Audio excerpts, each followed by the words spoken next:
विभा केवट की उम्र 24 साल थी। सामान्य कदकाठी की विभा देखने में सुंदर होने के साथ पढ़ने लिखने में भी होशियार थी। चूंकि उसके घर की माली हालत अच्छी नहीं थी, इसलिए पिछले 2 सालों से वह फैमिली दंत चिकित्सालय में अटेंडेंट की नौकरी कर रही थी। सतना के धावरी स्थित कलेक्ट्रेट रोड पर यह दंत चिकित्सालय आशुतोष त्रिपाठी का था। विभा का घर मल्लाह मोहल्ले में था। वह हर रोज सुबह 8 बजे घर से क्लिनिक के लिए निकल जाती थी और पेशेंट देखने में आशुतोष की मदद करती थी। दोपहर में वह लंच करने के लिए घर लौटती। लंच के बाद फिर वापस क्लिनिक में लौट आती थी। रात के 8 बजे आशुतोष त्रिपाठी क्लिनिक बंद करके कार से पहले विभा को उसके घर के पास छोड़ता, फिर अपने घर जाता था। यह विभा की रोज की दिनचर्या थी। नौकरी में अपना अधिकतर समय देने के बाद भी विभा पढ़ाई के लिए समय निकाल लेती थी। उसका सपना एलएलबी करके वकील बनने का था। वह एक प्राइवेट कॉलेज से एलएलबी कर रही थी। चूंकि घर की हालत सही न होने के कारण वह अपनी पढ़ाई के खर्चों को पूरा करने में असमर्थ थी, इसलिए पिछले 2 सालों से इस क्लिनिक में नौकरी कर रही थी।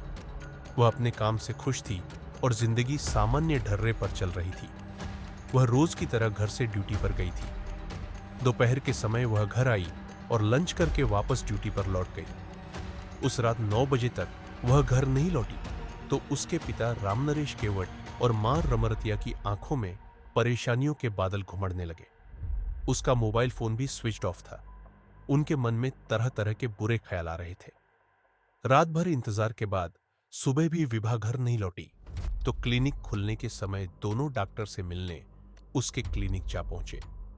डॉक्टर आशुतोष क्लिनिक में पेशेंट देख रहे थे। बुरी तरह परेशान रामनरेश केवट ने जपटा। आशुतोष से बेटी के बारे में पूछा तो उसने विभा के घर नहीं पहुंचने पर हैरानी जाहिर करते हुए कहा कि कल शाम विभा ने उससे पगार के 6,000 रुपए लिए और कुछ जरूरी काम से बाहर जाने की बात कहकर चली गई थी। लगता है उसने कहीं दूसरी जगह काम पकड़ लिया है। चिंता न करो, वह कुछ दिनों में खुद ही घर लौट आएगी। रामनरेश और रमरतिया वहां से घर लौट आए और बार बार विभा के मोबाइल पर कॉल कर उससे संपर्क साधने का प्रयास करते रहे, लेकिन बीती रात से ही उसका मोबाइल स्विच ऑफ आ रहा था। रामनरेश ने अपने सभी रिश्तेदारों से फोन कर पूछा, लेकिन निराशा ही हाथ लगी। बाद में रामनरेश ने फिर आशुतोष त्रिपाठी से विभा के बारे में पूछा तो उसने बताया कि विभा ने उसके यहाँ से नौकरी छोड़ दी। वह तुम लोगों से नाराज है और किसी दूसरी जगह पर कमरा लेकर रहने लगी है। उसने अपना फोन नंबर भी बदल लिया है। विभा ने कहां पर कमरा लिया है इसकी जानकारी उसे नहीं है। बेटी के अलग रहने की बात रामनरेश और रमरतिया के गले से नहीं उतरी। फिर भी उन्होंने बेटी की तलाश में शहर का चप्पा चप्पा छान मारा, लेकिन वह उसका पता लगाने में नाकामयाब रहे। किसी की समझ में नहीं आ रहा था कि उसे जमीन निगल गई या आसमान ढह गया। दरअसल विभा के माता पिता को ऐसा लग रहा था जैसे डॉक्टर को विभा के बारे में जानकारी है और वह शायद बाद में विभा के बारे उन्हें बता देगा। विभा की तलाश करते करते 1.5 महीने गुजर जाने के बाद भी जब उसका पता नहीं चला तो रमरतिया ने 1 फरवरी 2021 को धवारी की सिटी कोतवाली में बेटी की गुमशुदगी दर्ज करा दी और पुलिस अधिकारियों से उसे तलाश करने की गुहार लगाई। सिटी कोतवाली इंस्पेक्टर अर्चना द्विवेदी ने 24 वर्षीय युवती विभा केवट के गायब होने के मामले को गंभीरता से लिया। वह इसकी जांच में जुट गई। इंस्पेक्टर अर्चना द्विवेदी ने विभा के माता पिता से उसके गायब होने के बारे में विस्तार से पूछताछ की तो उन्होंने बताया कि 14 दिसंबर की सुबह विभा आशुतोष के क्लिनिक में ड्यूटी पर गई थी, जहां डॉक्टर के अनुसार उसने शाम तक ड्यूटी। इसके बाद वह डॉक्टर से 6,000 रुपए लेने के बाद कहीं दूसरी जगह रहने चली गई। उसने अपना मोबाइल नंबर भी बदल लिया था। ये जानकारी मिलने के बाद इंस्पेक्टर अर्चना द्विवेदी ने आशुतोष त्रिपाठी को कोतवाली बुलाकर उससे विभा केवट के बारे में पूछताछ की। थोड़ी पूछताछ के बाद आशुतोष को घर जाने की इजाजत मिल गई, लेकिन डॉक्टर के बार बार बदले बयानों को लेकर इंस्पेक्टर अर्चना द्विवेदी को उस पर संदेह हो गया था। उन्होंने डॉक्टर आशुतोष त्रिपाठी और विभा के मोबाइल नंबर की कॉल डिटेल्स निकलवा कर देखी तो पता चला कि विभा ने आखिरी बार 14 दिसंबर को आशुतोष त्रिपाठी से 750 सेकंड बातें की। इसके बाद उसका मोबाइल स्विच ऑफ हो गया था, जो फिर ऑन नहीं हुआ था। इसका मतलब था कि कि विभा के गायब होने का राज आशुतोष को मालूम था। इंस्पेक्टर अर्चना द्विवेदी ने आशुतोष त्रिपाठी को दोबारा थाने बुलाकर मनोवैज्ञानिक तरीके से कुरेदना शुरू किया तो वह ज्यादा देर तक नहीं टिक सका। उसने विभा के बारे में जो कुछ बताया उसे सुनकर अर्चना द्विवेदी आश्चर्यचकित रह गई। उसने बताया कि दरअसल विभा का कत्ल हो चुका है और उसकी लाश एक गड्ढे में दबा दी गई थी। कत्ल की बात पता चलते ही इंस्पेक्टर अर्चना द्विवेदी ने आशुतोष को गिरफ्तार कर लिया और इसकी सूचना सतना के एसपी सिटी विजय प्रताप सिंह को दी। 20 फरवरी 2021 शनिवार को एसपी सिटी विजय प्रताप सिंह, तहसीलदार अनुराधा सिंह, नायब तहसीलदार हिमांशु भलवी, यातायात थाना प्रभारी राजेंद्र सिंह राजपूत और इंस्पेक्टर अर्चना द्विवेदी आरोपी आशुतोष के साथ घटनास्थल पर पहुंचे, जहां पर विभा की लाश एक गड्ढे में दबी थी। मिल गई विभा की लाश। आशुतोष की निशानदेही पर नगर निगम के श्रमिकों की मदद से गड्ढे की खुदाई की गई तो कुछ देर खुदाई के बाद उसमें से एक कुत्ते की लाश निकली। कुत्ते की लाश को बाहर निकालने के बाद थोड़ी और खुदाई की गई तो वहां एक युवती की लाश दिखाई पड़ी। लाश को बाहर निकाला गया। लाश के गले में एक दुपट्टा तथा कमर के नीचे लोअर मौजूद था। रामनरेश केवट और उसकी पत्नी रमरतिया को लाश दिखाई गई तो दोनों ने कपड़ों के आधार पर उसकी पहचान अपनी बेटी विभा केवट के रूप में की। शिनाख्त हो जाने के बाद लाश पोस्टमार्टम के लिए भेज दी गई। डॉक्टर आशुतोष के बयान और पुलिस की तहकीकात के आधार पर विभा केवट हत्याकांड के पीछे एक सनसनीखेज कहानी उभर कर सामने आई। सतना के धावरी इलाके में चांदमारी रोड मंगल भवन के पीछे अंग्रेजी के शिक्षक नरेंद्र त्रिपाठी अपने परिवार के साथ रहते थे। वह राजकीय कन्या विद्यालय धावरी में नौकरी करते हैं। उनके 2 बेटे हैं। बड़ा बेटा अभिषेक त्रिपाठी छत्तीसगढ़ के रायपुर शहर स्थित एक रियल एस्टेट फर्म में बतौर फाइनेंस मैनेजर कार्यरत है। दूसरा बेटा आशुतोष डेंटिस्ट है। 2 साल पहले आशुतोष को अपने क्लिनिक के लिए एक अटेंडेंट की जरूरत थी। मल्लाह मोहल्ले में रहने वाले रामनरेश केवट की दूसरी बेटी विभा को जब इस नौकरी बारे में पता चला तो उसने आशुतोष से मिलकर उसके यहाँ काम करने की इच्छा जाहिर की। डॉक्टर आशुतोष ने विभा को क्लिनिक से संबंधित जरूरी कामकाज के बारे में समझाते हुए जब सैलरी के बारे में उसे बताया तो उसने वहां काम करने के लिए हामी भर दी। यह बात सन 2018 की थी। डॉक्टर आशुतोष ने विभा को क्लिनिक से संबंधित सभी बातों को समझने के बाद यह भी समझा दिया कि वहां आने वाले पेशेंट से किस प्रकार व्यवहार करना है। फिर उसे अपना मोबाइल नंबर देते हुए कहा कि अगर उसकी अनुपस्थिति में उसे कोई भी मुश्किल आए तो मुझे कभी भी कॉल कर सकती हूँ। उसी समय विभा और आशुतोष ने अपने अपने मोबाइल में एक दूसरे के नंबर सेव कर दिए। विभा तेज तर्रार युवती थी। थोड़े ही दिनों में वह सारा काम सीख गई। उसकी कुशलता देखकर आशुतोष भी खुश हुआ। विभा यहाँ काम पाकर पूरी तरह संतुष्ट थी क्योंकि उसके प्रति डॉक्टर का व्यवहार ठीक था। वह वेतन भी टाइम से दे देता था। इस तरह धीरे धीरे समय का पहिया घूमता रहा। साल भर गुजर जाने के बाद डॉक्टर आशुतोष और विभा आपस में काफी घुल मिल गए।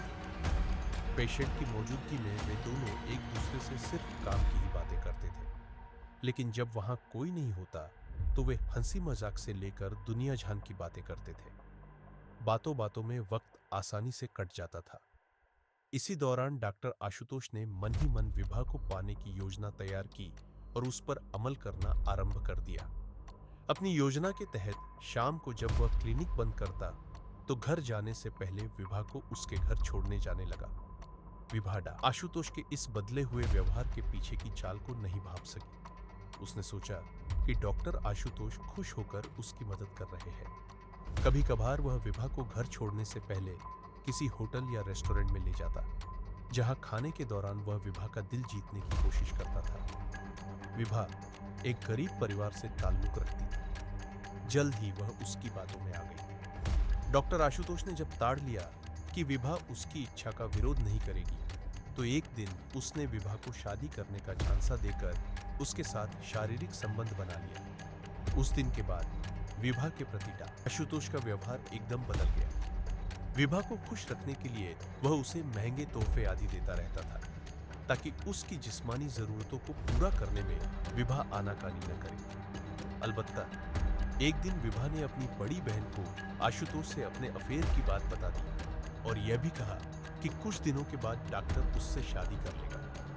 इस पर उसकी बहन ने उसे समझाते हुए कहा भी कि अमीर लोग गरीब घर की लड़की से शादी करने के बाद अपना मतलब निकालने के लिए करते हैं। कहीं तुम आगे चलकर ठगी न जाओ, इसलिए जितनी जल्दी हो सके शादी कर लो।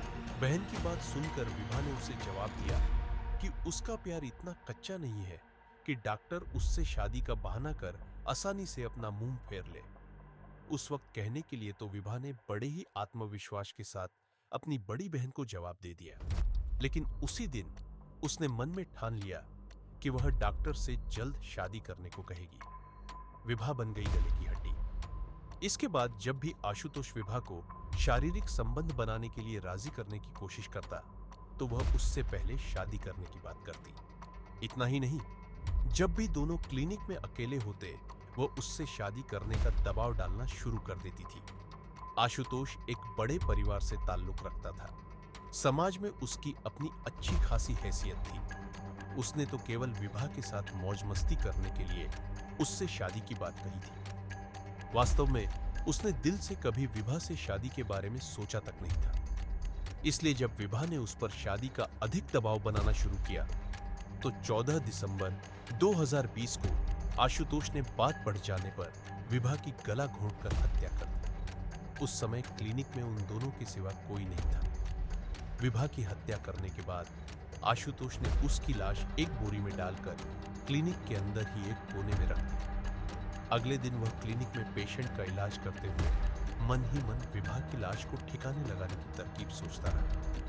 दोपहर के बाद उसने कुछ मजदूरों को बुलाया और क्लिनिक के पीछे बारिश का गंदा पानी जमा करने की बात कहकर एक 6 फुट गहरा गड्ढा खुदवाया। रात को उसने विभा की लाश गड्ढे में डालकर उसके ऊपर नमक डाला, फिर उस पर थोड़ी मिट्टी डाल दी। इसके बाद कहीं से उसने एक कुत्ते की लाश का इंतजाम किया।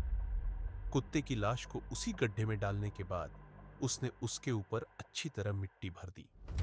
कुत्ते की लाश गड्ढे में इसलिए डाली गई कि ताकि विभा की लाश की बदबू आसपास फैलने पर अगर लोग बदबू उठने का कारण पूछे तो वह सबको बता सके कि वहां कुत्ते की लाश दबाई गई है। इस तरह विभा की लाश इस गड्ढे में दबी होने की बात उजागर नहीं होगी। लेकिन पुलिस को विभा की अंतिम काल और उसके मोबाइल फोन की लोकेशन के आधार पर आशुतोष के ऊपर शक हो गया। जब उससे थोड़ी सख्ती बरती गई तो उसने सारा सच उगल दिया। विभा की लाश का डीएनए टेस्ट कराने के लिए सैंपल भी सुरक्षित रख लिया गया ताकि तय हो सके कि लाश विभा की ही थी। विभा की लाश की बरामदगी के बाद इस मामले में हत्या और साजिश की धारा 302, 201 जोड़ दी गई। पुलिस ने आशुतोष त्रिपाठी से पूछताछ करने के बाद उसे गिरफ्तार कर सतना की अदालत में पेश किया गया, जहां से उसे न्यायिक हिरासत में भेज दी। दोस्तों, हमारा उद्देश्य किसी की भावना को ठेस पहुंचाना नहीं है, बस आप लोगों को जागरूक करना है। दोस्तों, बहुत मेहनत लगी वीडियो बनाने में, तो बिना लाइक या सब्सक्राइब किए जाना मत।